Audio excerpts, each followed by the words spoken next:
ვალენსიის პოლიტექნიკური უნივერსიტეტის პროფესორი ბლეზ პაირი, რომელიც Erasmus Mundus გაცვლითი პროგრამით არის საქართველოში, კერძოდ ილიას სახელმწიფო უნივერსიტეტის მუსიკის ცენტრთან ჩამოსული.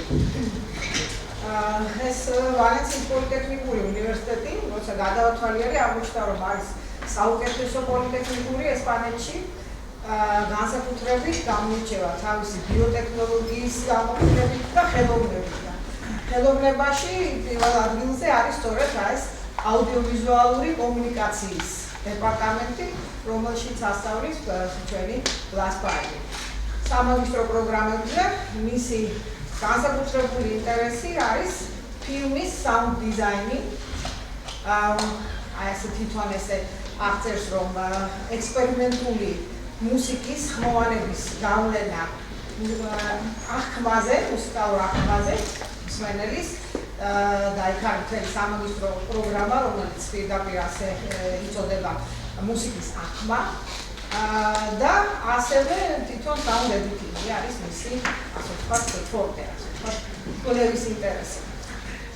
საერთოდ მრავალმხრივი მუსიკოსი გახლავს, იმიტომ რომ არის არა მარტო, ასე ვთქვათ, თეორეტიკოსი მკვლევარი, არამედ ასევე კომპოზიტორი და ასეთი აქტიური კომპოზიტორი ელექტროაკუსტიკური მუსიკის. ის რომ მასთან ვისაც გაინტერესებთ ამ მიმართულებით, შეხვედრა შეგიძლიათ გქონდეთ 30-ში ორშაბათს საღამოს 6 საათზე. შეგიძლიათ მოიტანოთ თქვენი ნაწარმოებები, მოასმენიოთ ბლეზ და თვითონაც ის გაგიზიარებთ, ან თავის მუსიკასაც მოგასმენიოთ, იმედი მაქვს და თან გელაპარაკებთ საკითხებზე, რომელიც თქვენ გაინტერესებთ. სხვათა შორის ყოფილი ასევე არტისტია და ცოტას მე იმედი მაქვს, რომ თავის-თავზე მოგუყვება. და იმედი მაქვს, რომ ეს არ არის ჩვენი ბოლო შეხვედრა ამ ვალენსიის უნივერსიტეტთან. ჩვენ გვინდა რომ გქონდეს ესეთი შემდგომ ურთიერთობა გრძელვადიანი, იმიტომ რომ გვაინტერესებს განსაკუთრებით გაცვლითი და სტუდენტებზე აქ ლაპარაკი გაცვლითი პროგრამები. იქ არის ეს მიმართულება ძალიან ძლიერი, როგორც ჩანდა, სწორედ აქ ვინც გაინტერესებულია, შეიძლება რაღაცა ასე ვთქვათ, მე გავაკეთოთ ამ ჩვენი და მათი უნივერსიტეტის დახმარებით. განმჩენებით. ეხლა მე სიტყვას დავუწყობ ბატონ ბლეზ თვითონ და მინდა რომ ცოტა გველაპარაკოს თავის თავზე. Blas, I would like you to tell us a bit about yourself, what you do, and also why did you choose Ilia State University to come? So you want me to pay you compliments yes, of how course. much I like this university. Well, what I do maybe is maybe I can present the university and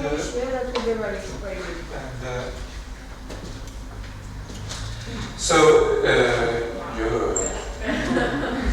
that's too much. There is a retro feeling somewhere, but anyway,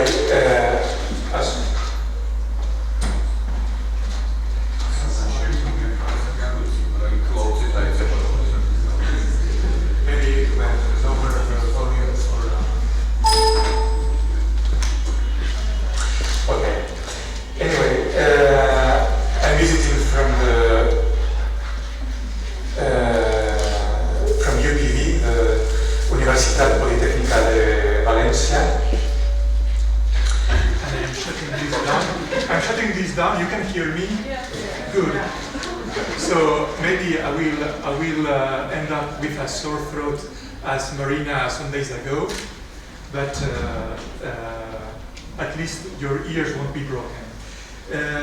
Anyway, first notice the name.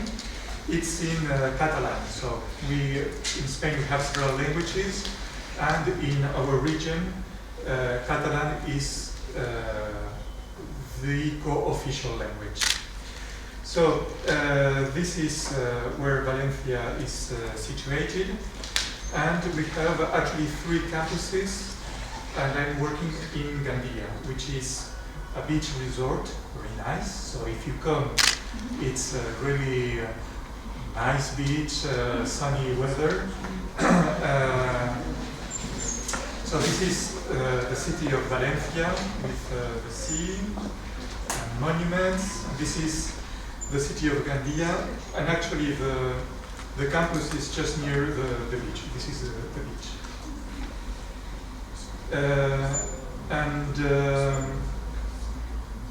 Well, it's prestigious. It's maybe not nice for us to say so, but this is more or less the figures about our university.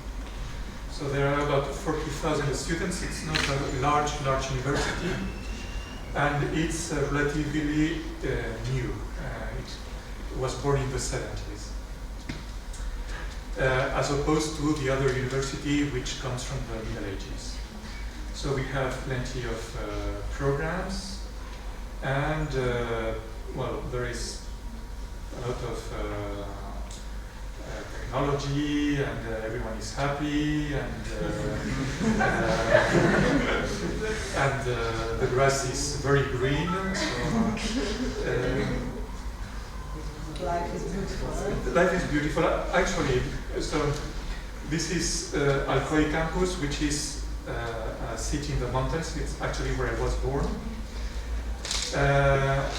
And this is the Gandia campus. Now the orange trees are a bit in bad shape, but it's a country where we have orange trees and very nice weather, usually. Okay, so these are the studies that are done at our campus, and you have audiovisual communication, and something that is particular to our university is that we are an engineering university, basically.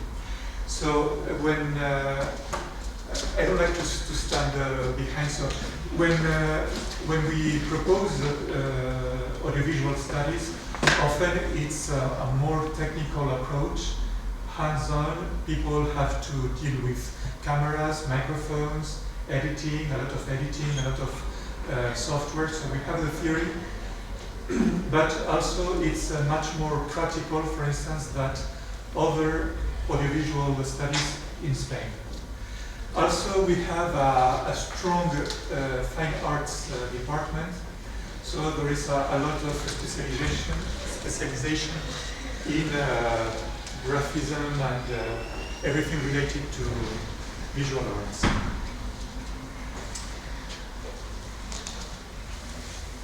So, and then there is the master in digital post-production,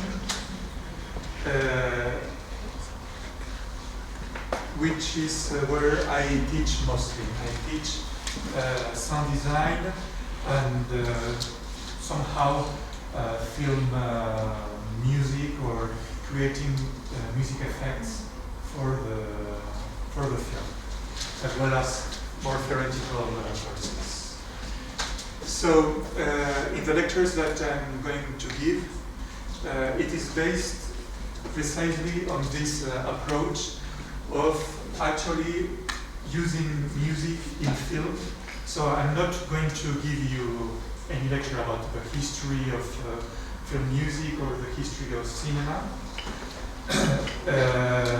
but I'm going to talk about technical, practical issues, which are how to put music on film and how does it work. So, and I'm not going neither to talk about how to compose music, and it's more how music and film interact. So about myself, as I was telling Marina, I am very shy, so maybe I have both a technical background and a music background. And my research, for instance, aside of composing and doing practical things, is more dealing with how we perceive music, and particularly how we perceive music in film. So using psychological methods and experimental psychology. So maybe the next session, I will talk about some of my research, which I think has a direct link to what we are talking here. Okay. Right, so shall we start the show? I think I'll join students. It's better from them.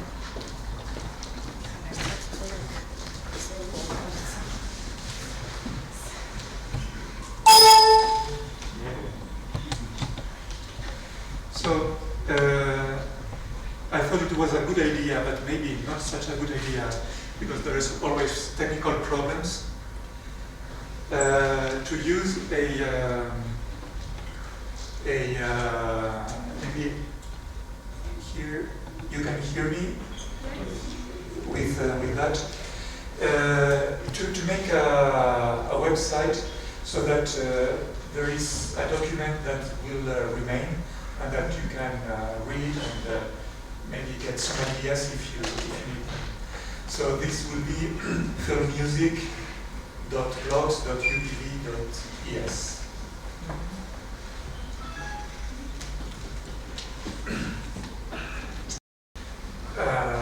So I have taken even the logo of Ilia State University without permission. Okay, that's okay. But I took it was a very flashy acid green that they use. I put darker green, so it fits better the colors of the site. So you are free to visit this page, and there is a link to the main website that I am building, which is in Spanish. I'm going to turn off the light. Maybe. Yeah, I'll do that. იქ ჩავიქრათ რა შუქი თუ შეიძლება ეს მეორეც ვერ No, that I think would be good. I don't know if for the video it's going to be a problem. It's okay? Good. So, if you want to learn Spanish while learning about film music, you are free to come here. So, okay, maybe if I speak from a distance, there will be no feedback. Well, so today,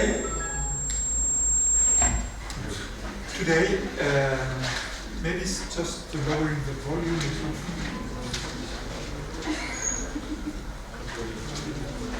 That's your sound design share. They sound good. საქართველოში.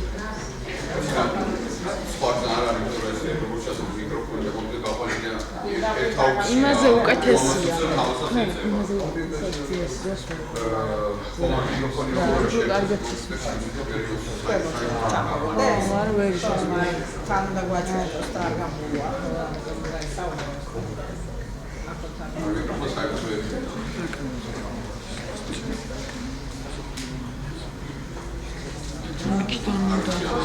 We really need sound design. Yes, some technology. So, first of all, we're going to look at some definitions. Marina told me not to be very technical in my terms, but actually this is basically all the words that we are going to deal with today. And first of all, the words are not important. There are different definitions, and the people who name this one way and the other. My goal is not to give you words, but to make you aware of how music works with film. So words are not so much important as to perceive and to listen and to realize how it works. So that's the main goal. But there are some words that are really useful and are common to basically any audiovisual study about music and sound. So, first of all, many of these words will not be familiar to you, and that's because also the sound has not been studied until very recently.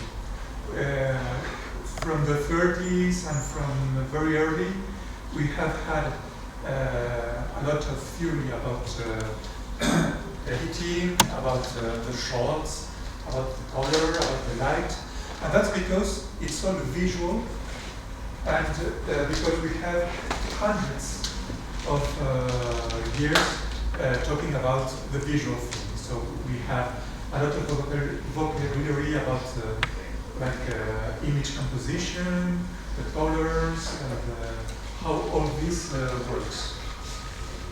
And it's also because what we see, we can describe. But sound cannot be described graphically. We cannot see sound somehow.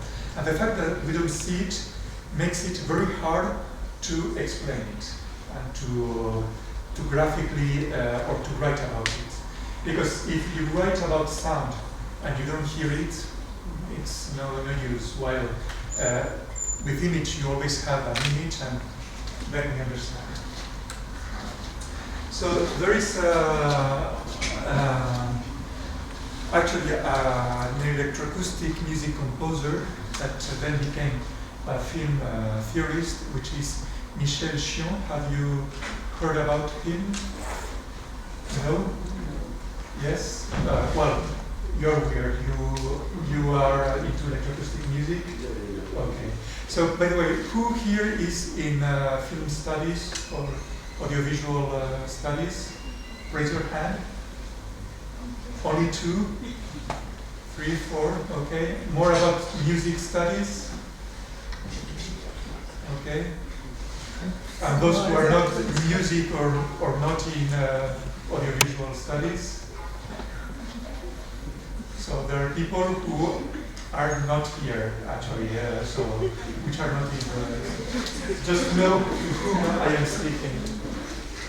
Mostly people who are interested in film and music, as I understand.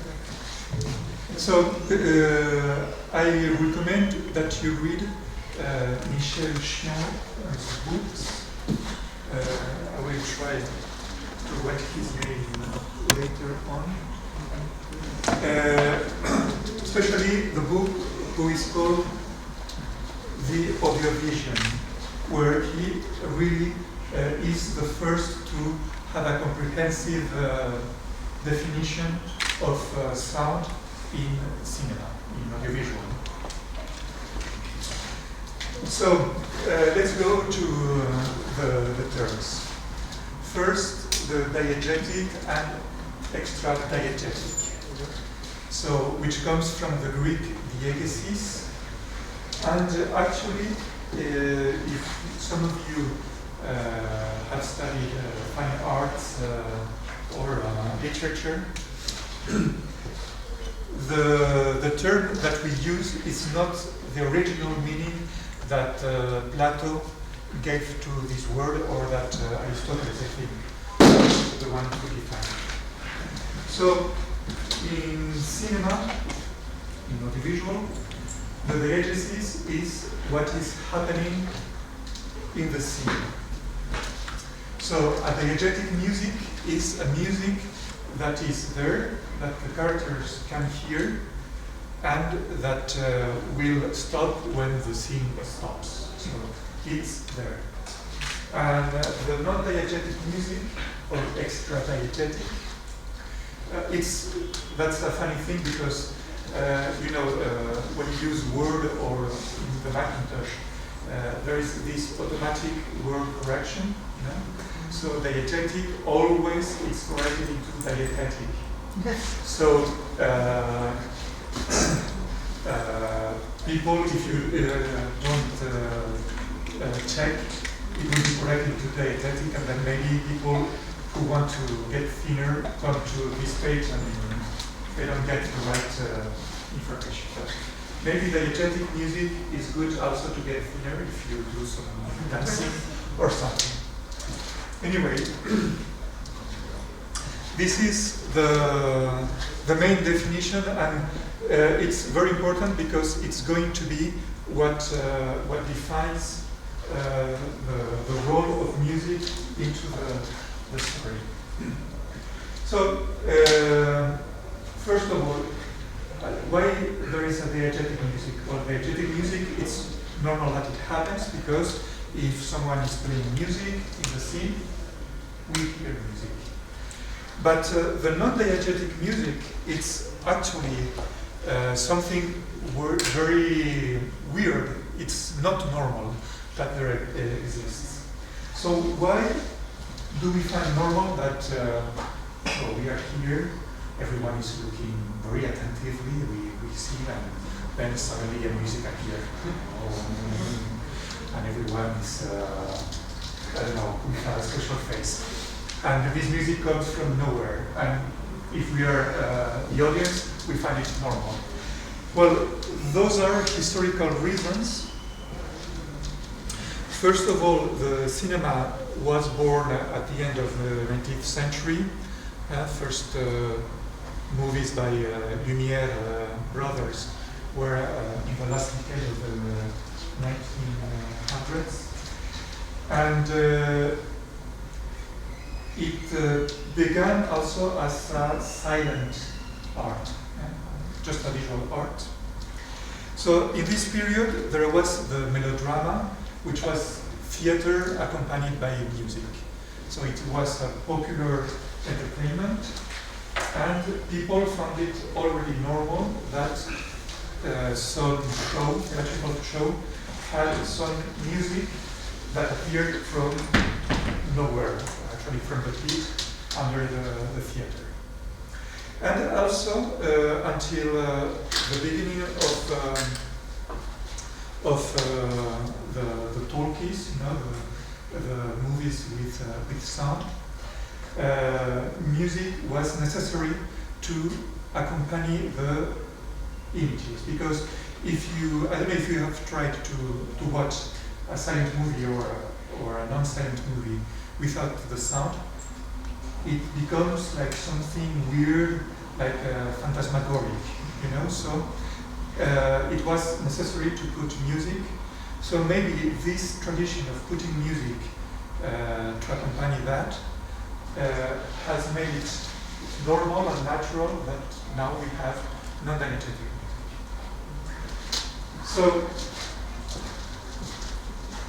we have very we will see that there are different layers of diegetic and non-diegetic, but this is the main opposition. Then the other thing that we are going to talk about very quickly, it's mixing. So if we consider the music as opposed to the rest of sounds, we have absolute music, which is we only hear the music and there is nothing else.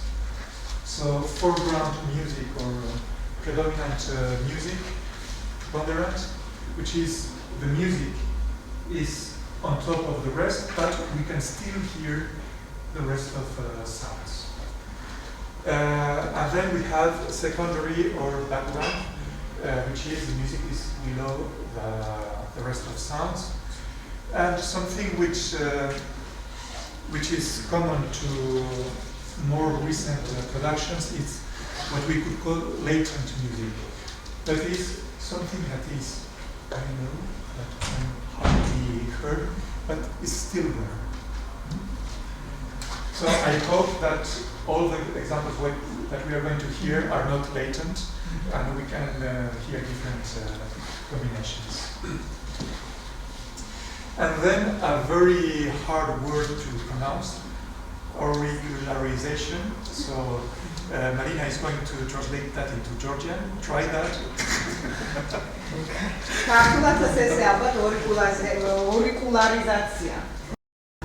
That was too easy. So, ესაუბრებთ სწორედ როგორ გადავწარმოებთ ქართულად, იმიტომ რომ არ გვაქვს ამ ტერმინებს. that comes more from literary theory and the fact of establishing a point of view. So in literature there is the term of focalization, that is when we perceive the narration, the story through one character, there is a focalization on this character. So when we translate that into the movies, there is what we could call the subjective listening or the subjective point of view, but sometimes it's not subjective in the sense that we have the subjective camera, but that we can see more or less what one character can see, and we cannot see what this character can see. So the sound also has the term of auricularization, and what's interesting for us is if we are aware that the music is in a place and we are listening to it in this place, or if it is something that,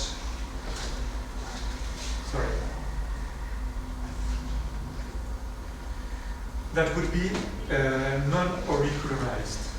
So for instance, when you have non-diegetic music, if we are at the movies, at the movie theater, it will be in the surround, it will be everywhere and nowhere. While when we have some diegetic music, usually it will be filtered, it will not be everywhere, and we will be conscious that it is there. So this music will be auricularized, and we can have more or less a marked auricularization.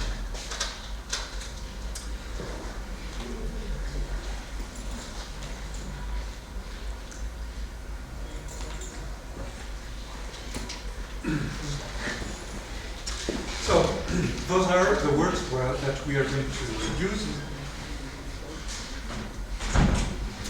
And let's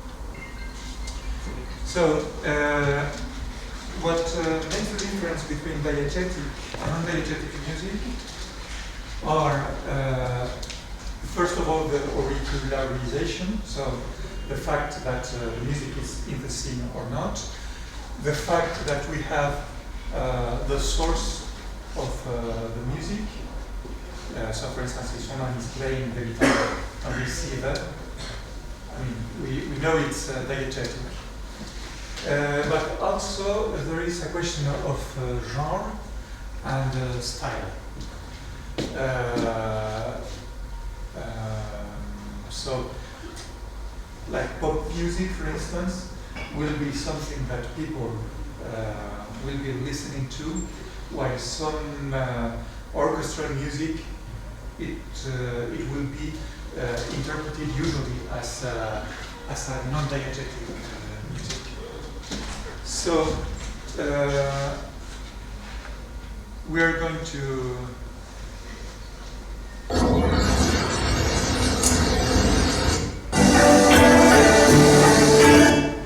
the sound here is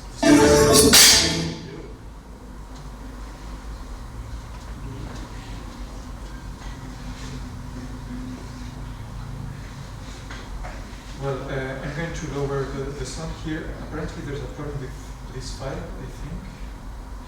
So here we have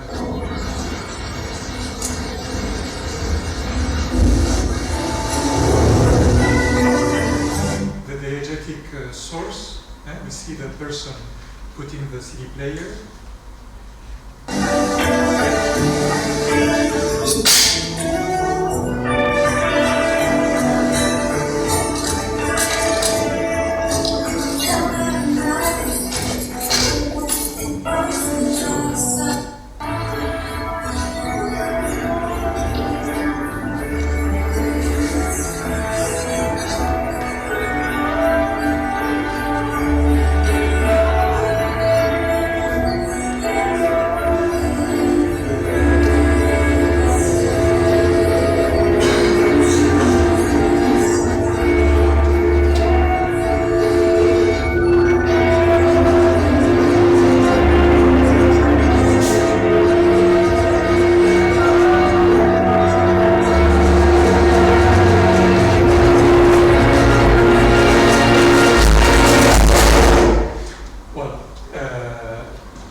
Treatment.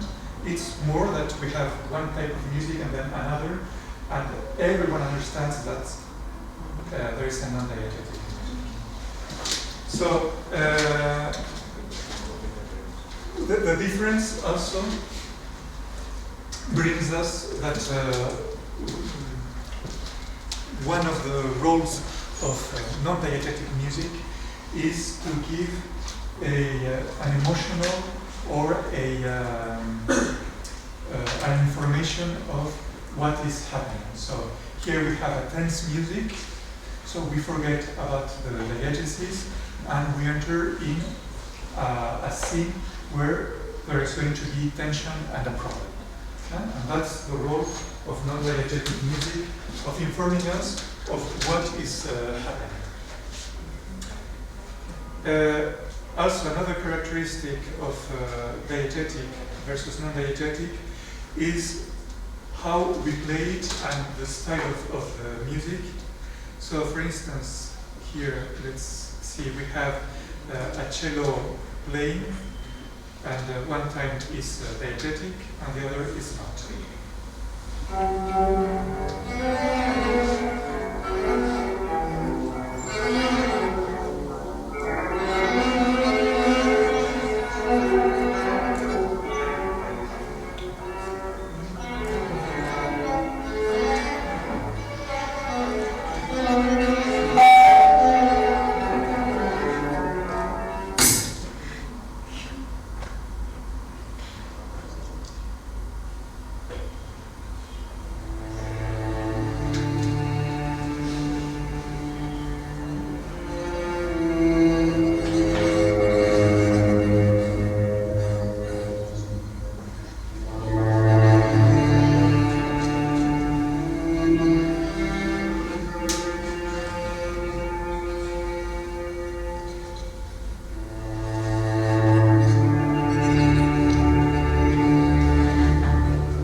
I want to remove the speech and no music, and here it's doing it without me wanting it. So it's I don't know if it's a technical thing or because here.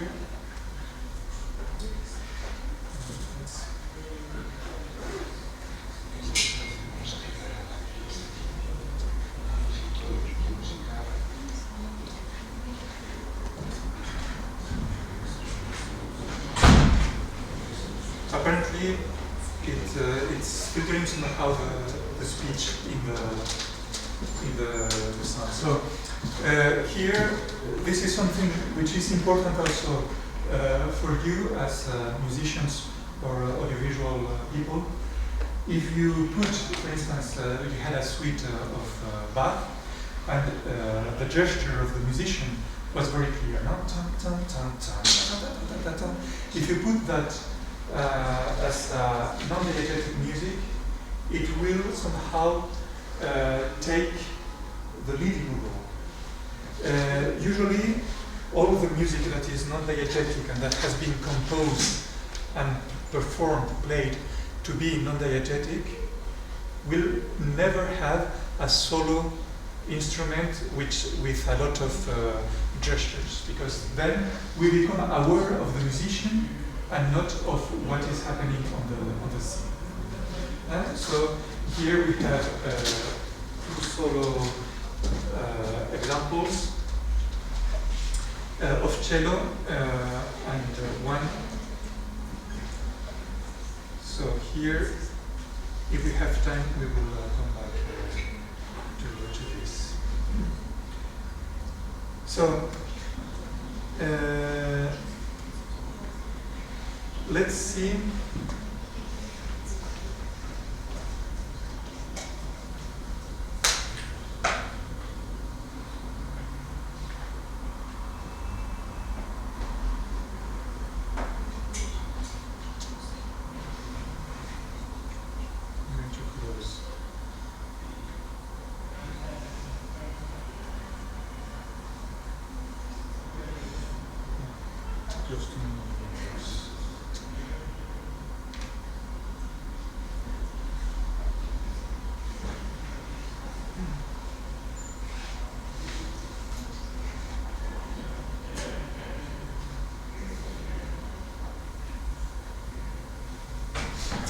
Okay. So there is sometimes what we call an ambiguity in the diegeticity. So that happens when there is a music that could be in the scene, but actually we don't see any source for this music. So the audience doesn't know if it is there or not, and that is sometimes an error and sometimes something that has been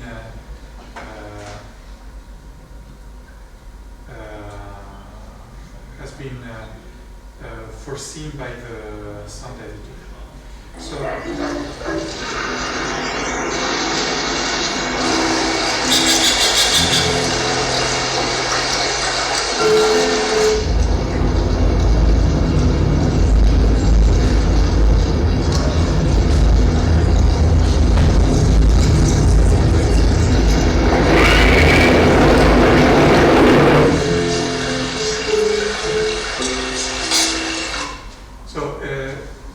Do you hear the guitar? Yes. Is it diegetic? No. Why? Maybe we don't know. She has seen the movie before coming here, so she knows the answer. So who says yes? Yes. Why diegetic?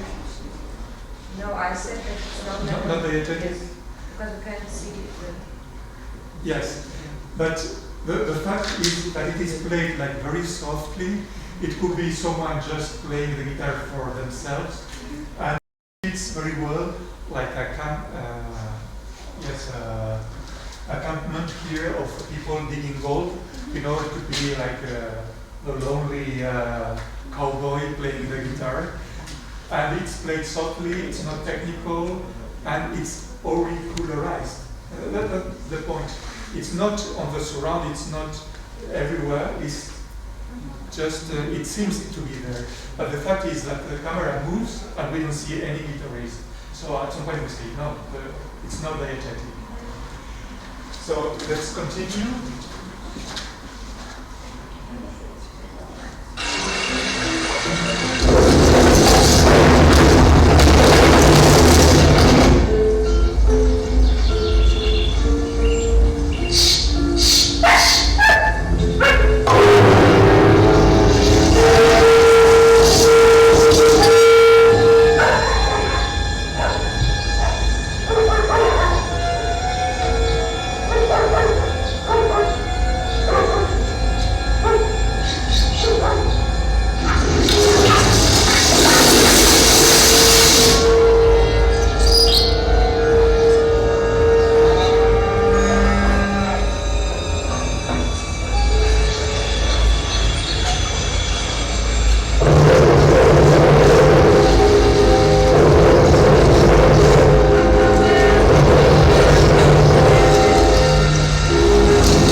non-diegetic music, that's the diegetic. It's very clear when it's clearly non-diegetic and when it's ambiguous. No? The guitar remains ambiguous, the orchestra, everyone knows that it's not there. Yeah. Sorry, we are listening to this now into two dynamic system, and if there were 6 or more, from where would we hear the sound of guitar? So the orchestral music would be, so if we have a 5.1 Yes. Dolby, here you would have on the left and right. So 5.1 is we have a central channel, left and right, and then surround left and surround right.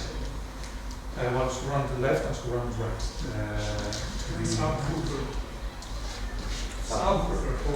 And the subwoofer, yes. So here, the main left-right would have the music, and some of the music would be sent to the surround. Here, for instance, we have boom. If you make boom behind, everyone will turn and look back. So it will have the reverberation and some of it in the surround. And what about guitar? When you're looking at the same with the guitar, you will hear back. No. Yes, that will be very important. That it's not at all in the surround. Maybe, in this case, it can't be in the surround. If we're in the surround, the audience wouldn't understand. But, for instance, the central channel won't be used either, because this will be reserved mostly for the speech and maybe the action. So the front and the front left and right. Yes, yes. On the surround. So, for instance, now that we are talking about it, sounds like the guitar and any instruments that have an attack, it's very dangerous to put it in the surround, because some music instruments that have an attack are very, what do you call it? Are very easy to detect in the space. So if you put a guitar, even if it's non-diegetic, in the surround, in the left back speakers, people will tend to go and look at it. So what's interesting here is that the diegetically ambiguous music is placed when we are in the campment, but not on the other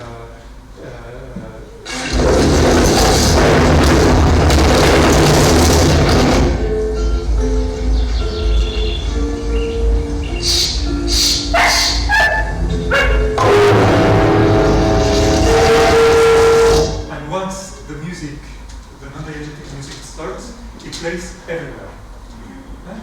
So that's really a big difference. Also, what's interesting is that where the music starts. That's one of the most important decisions that you have to make when putting music in a film. Where it starts. Where it starts, it's the music of this scene, of this character, of whatever. And here we start with the bad people. So it's their music, and their music invades all the scenes.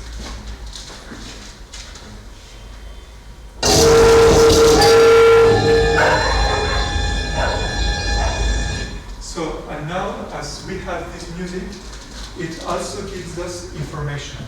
So this lady here, the fact that she looks around means that it's significant. If we had only the guitar music, well, she's looking around. Maybe she's looking for the clip for her laundry.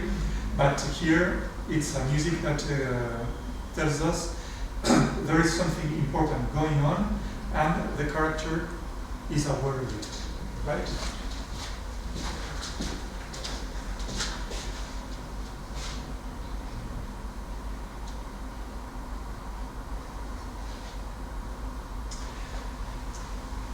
So let's see.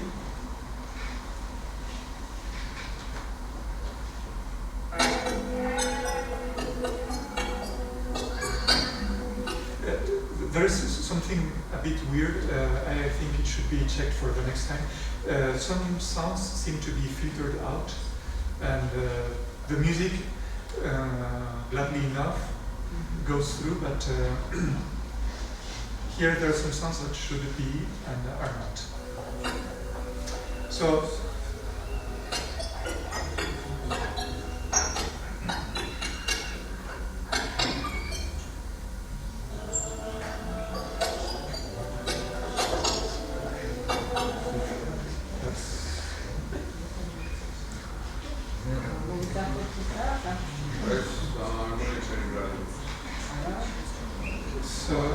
let me see if we go to.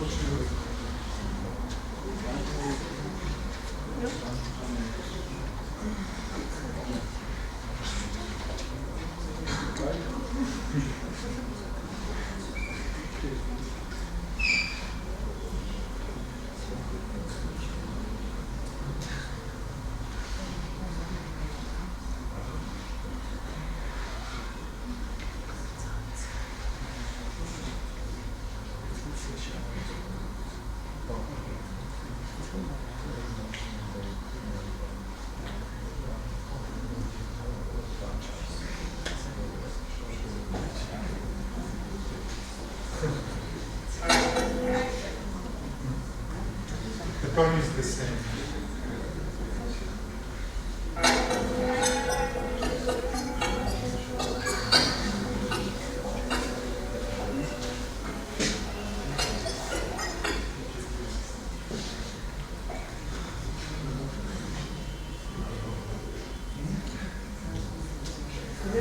Only this video or some others also maybe we can check? No, apparently when there's voice, there is some.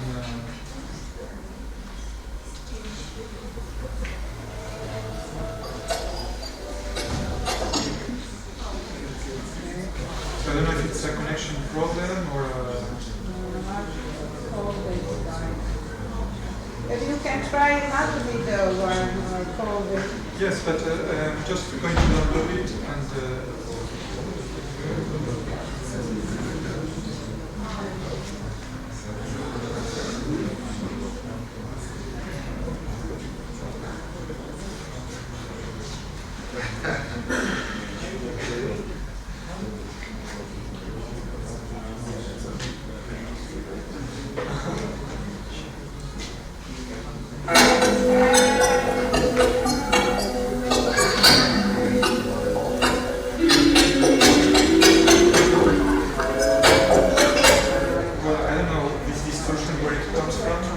But it's not, because I'm playing it now from the hard drive of here.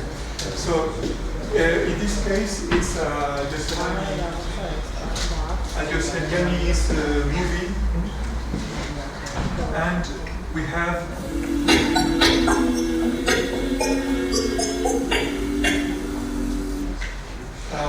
so Professor, is this traditional Georgian movie used for drinking? For the banquet? Not for drinking, it's mostly chanting, Georgian chanting. Chanting, so it's religious? Yes, religious, but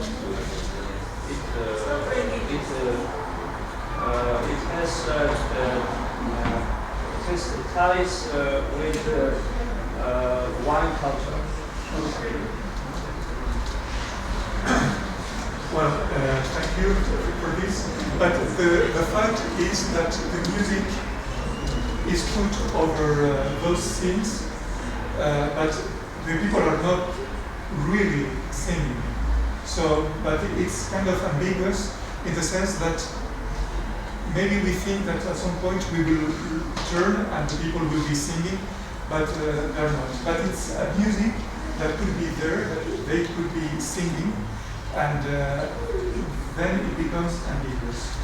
In this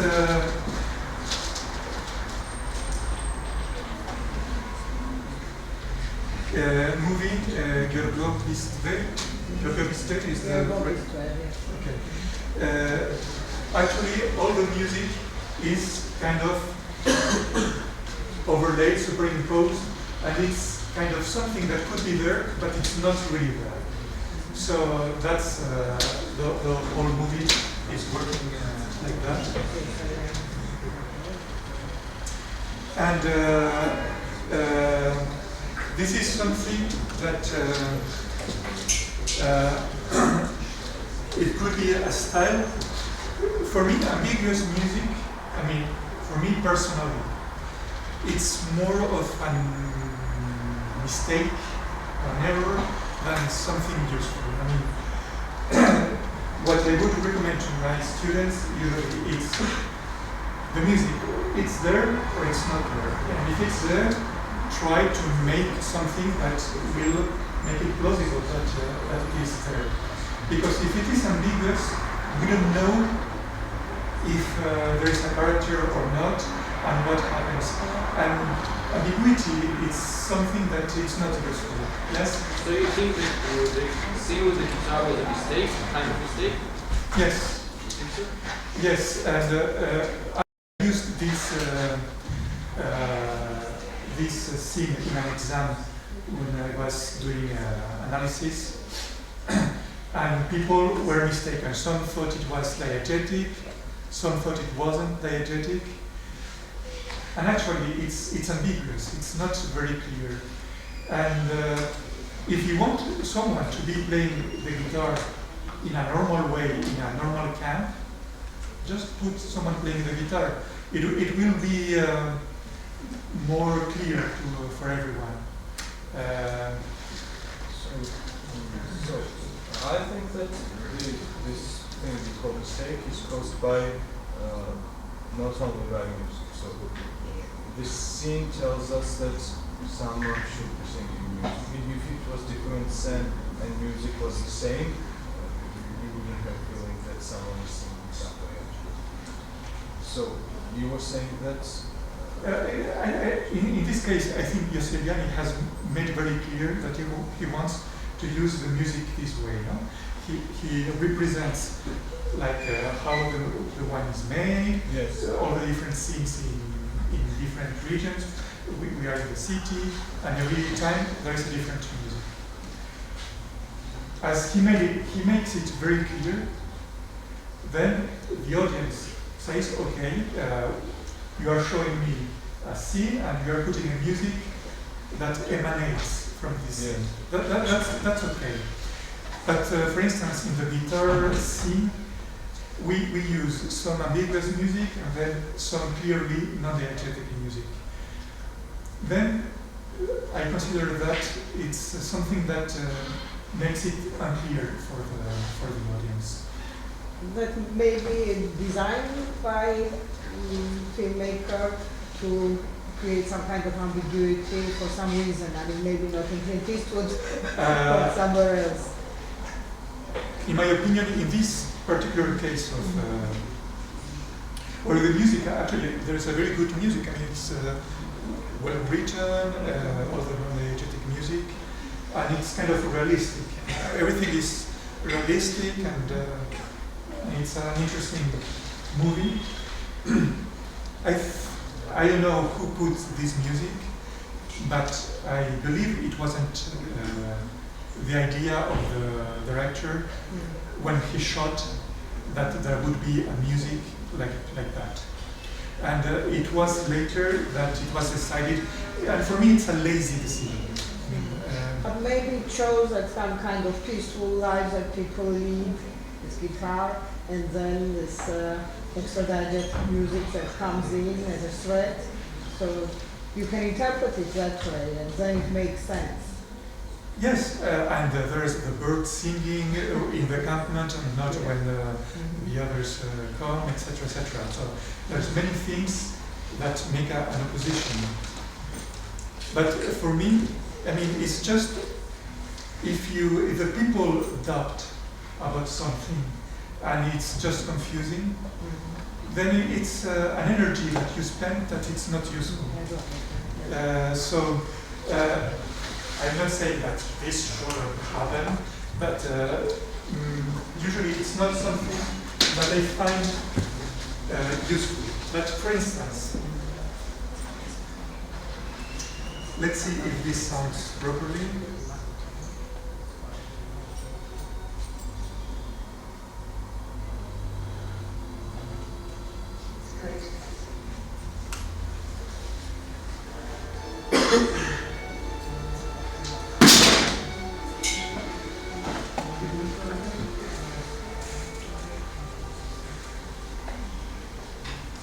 Can you hear anything? Why is it so quiet? I don't know if it's...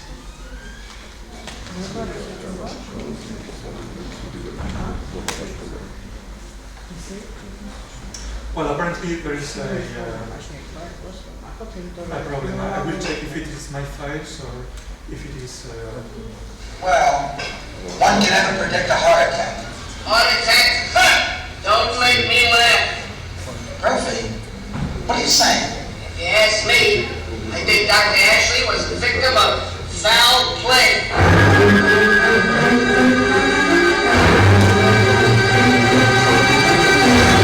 So, is this diegetic or non-diegetic? It should be non-diegetic. Non-diegetic, right? Yeah. But why is the guy looking around?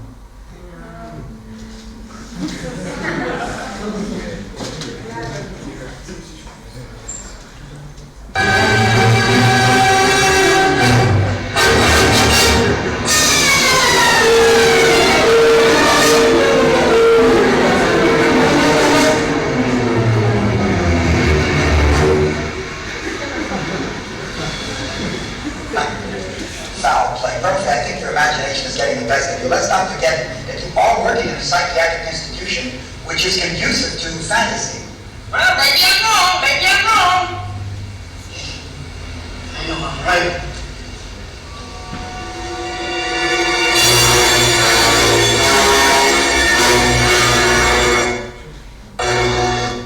So, this...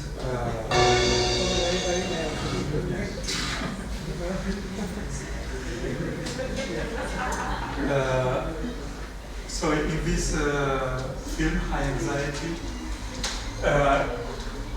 there is a lot of jokes and about the diegetic and non-diegetic elements. So here we have this joke about something that sounds like non-diegetic, and then there is the apparition. But he does the same with camera movements, etc. No? So when there is at the end a movement of camera and we go to a wide shot through the window, actually the window breaks, etc. So that's just a joke. So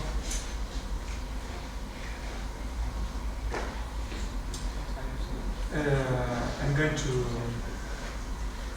to continue and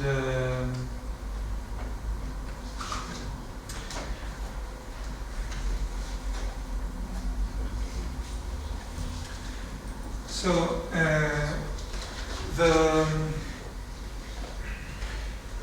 diegetic music has well, several roles, but usually the main role is to be just a part of the ambience. So it's an ambient music that tells us what there is in this place. So elemento, no, it's an element of the setting, like we have list. So here we have a secondary between peritoneal and secondary music.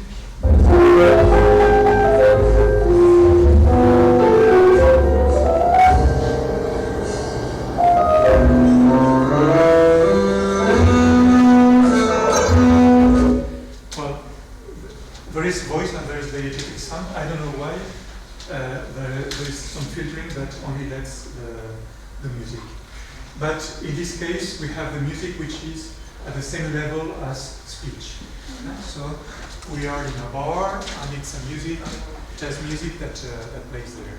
So it tells us an information about what kind of bar we are, how it sounds, etc. Here we are at the hairdressing salon.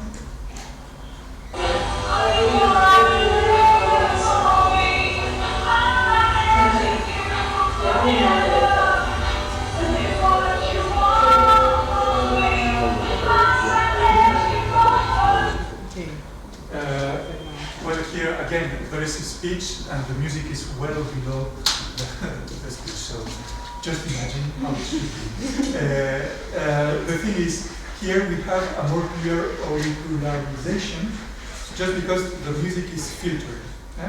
The first scene, the sound was kind of high quality.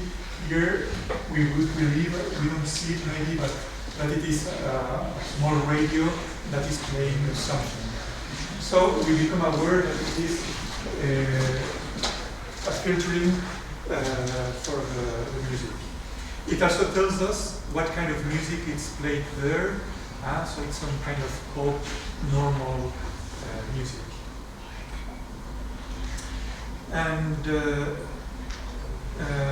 these examples are from The Wire. The Wire, it's a TV series from 5 years ago, which only uses diegetic music. And the diegetic music is very important because all the characters, all the places, all the social classes are identified by their music. I don't know if you have seen it. It's quite interesting to watch, especially for the sound treatment. It's very interesting.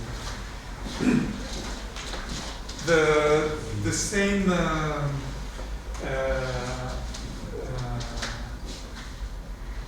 same producer made later Trémé, which is based in New Orleans, and is also based on the music. The music has a large role. So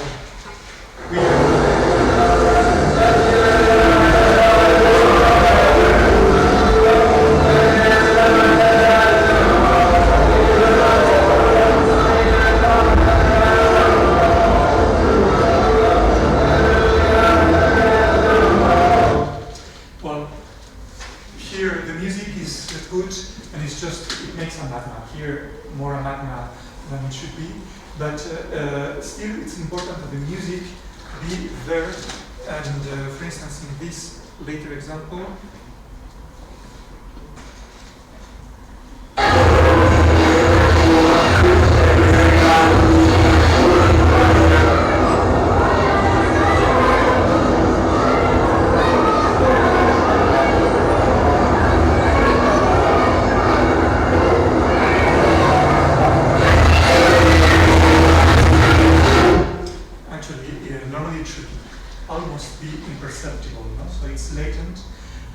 every time there is big music in this TV series. So this is music which is just part of the setting, as I don't know, the houses where we are, etc. So we can have a leading role of the music. And that's when the music plays a part. So for instance, here,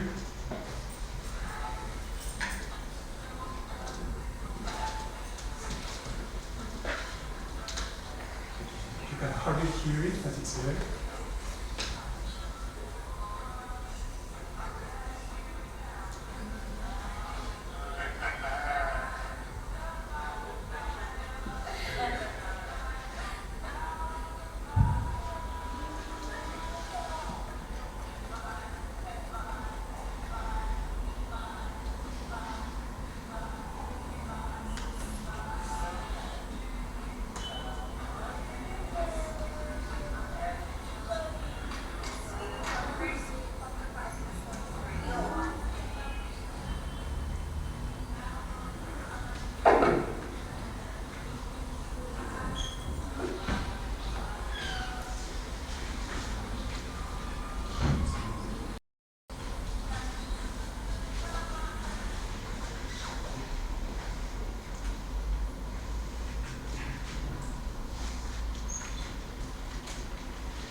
here the music should be louder.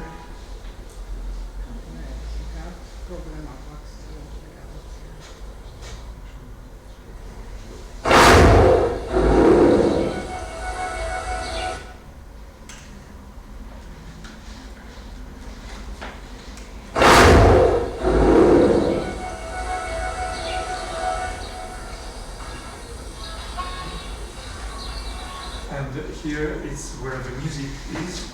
So this is really weird what the system is doing to the sound file, because it's made kind of the contrary of what happens. So the music increases and the guy goes towards the music. So it has a leading role.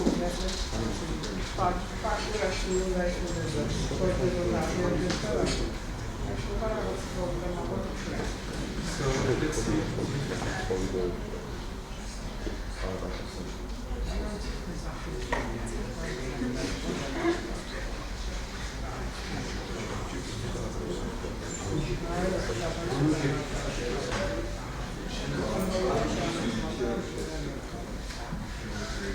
So we can't hear anything.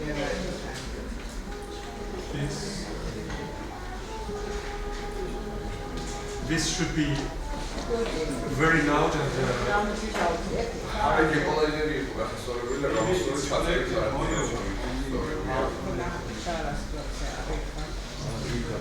okay.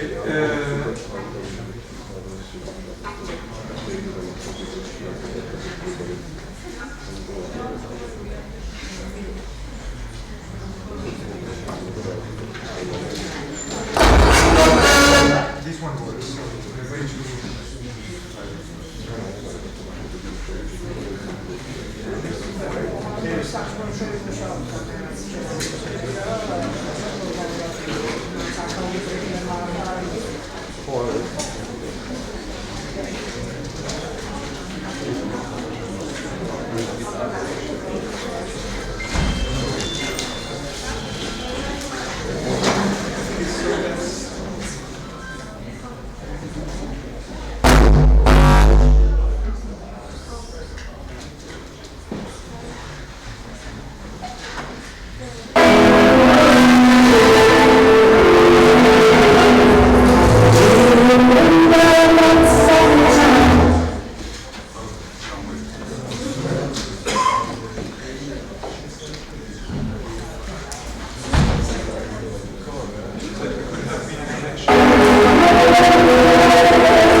But here, we don't have the sound.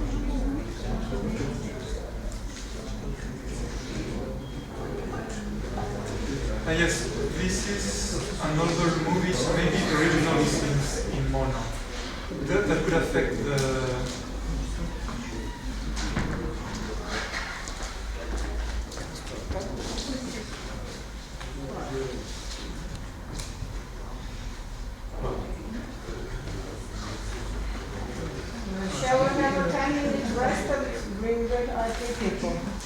Okay. Let's see if do you want to have a rest or is this for? No, it's to have a look what is happening and maybe correct something. Hopefully we can ensure that. Okay. But let's give some examples, and you will have the pleasure to watch them and hear them at home. So. Often there is a play between what's diegetic and non-diegetic. So a music that is diegetic is first presented as a non-auricularized music, that is as if it were non-diegetic. So this is often done for hedonic purposes, you know, like for the pleasure of listening to music. So, for instance, in Las Vegas, CSI Las Vegas, often all the chapters start with some pop music, and we have images of Las Vegas, and everything is fun, and then the story begins. So, this is something that maybe, I don't know, 30 years ago, people wouldn't understand. But now it's become something like very common, and we have it either in TV or in the cinema. So let's.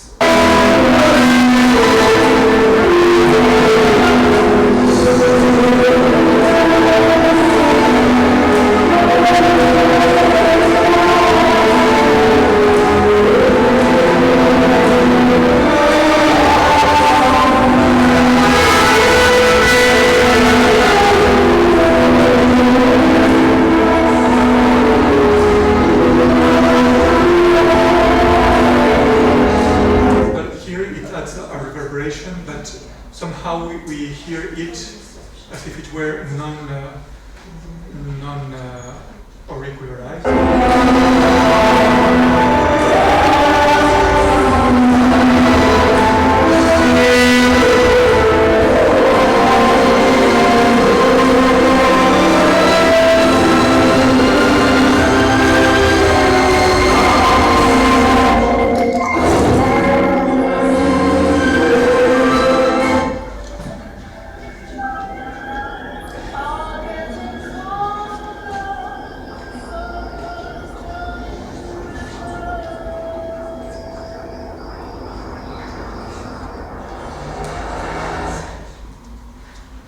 So here we didn't hear it properly, but when after the shock, the music starts to sound really like coming from the radio with filtering, and if the program is going to be the same.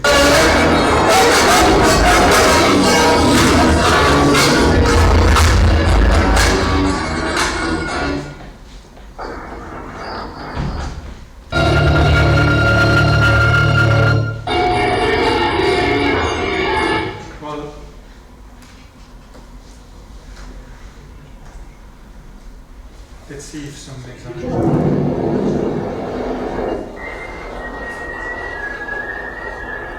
And here there's whistling, but yes, everyone knows it.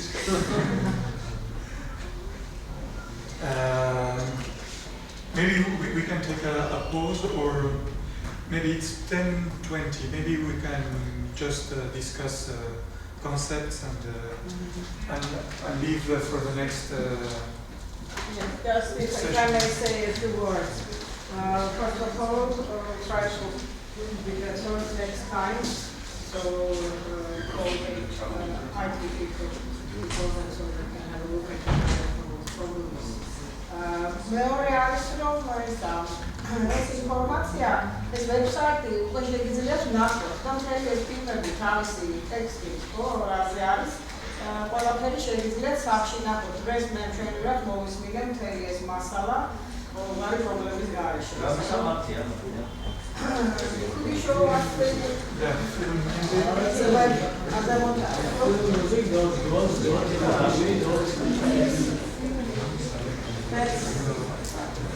That's the address. რომელიც შეგვიძლია ნახოთ voice minute. ანაჩენი მე ვახრო ეს პროგრამა გვექნება.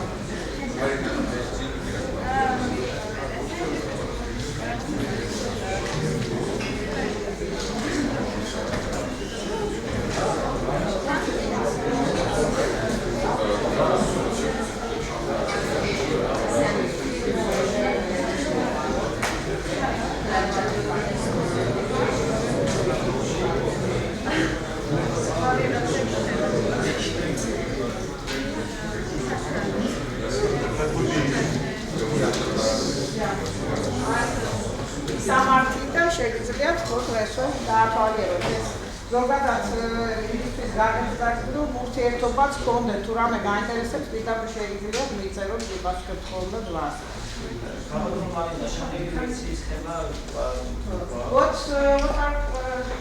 What are the themes of the next lectures? Could you tell us? Yes. It's not a secret. So there will be one session about the cultural and semantic codes of music. So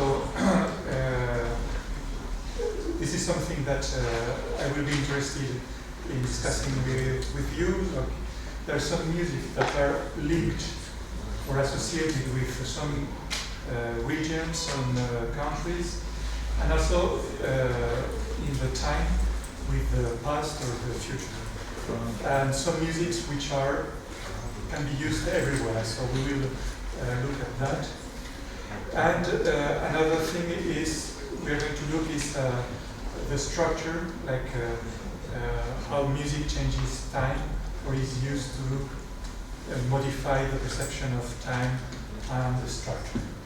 And hopefully I would like to talk also about leitmotiv